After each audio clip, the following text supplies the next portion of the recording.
Parliament member Anwarul Azim Anar have been killed in Kolkata due to business dispute. A murderer was hired for this work for Taka 5 crore. TV police has revealed the information to a newsman on Thursday.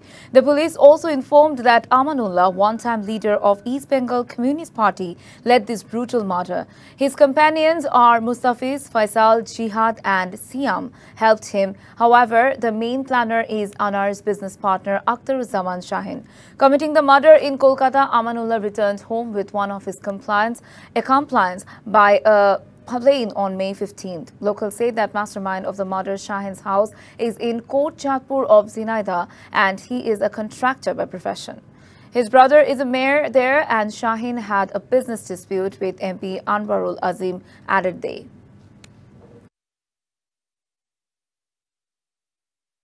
নগদে 500 টাকা বা তার বেশি পেমেন্টে পেতে পারেন ঢাকায় জমিসহ 20 কোটি টাকার পুরস্কার। নগদে 500 টাকা বা তার বেশি পেমেন্টে পেতে পারেন ঢাকায় জমিসহ 20 কোটি টাকার পুরস্কার।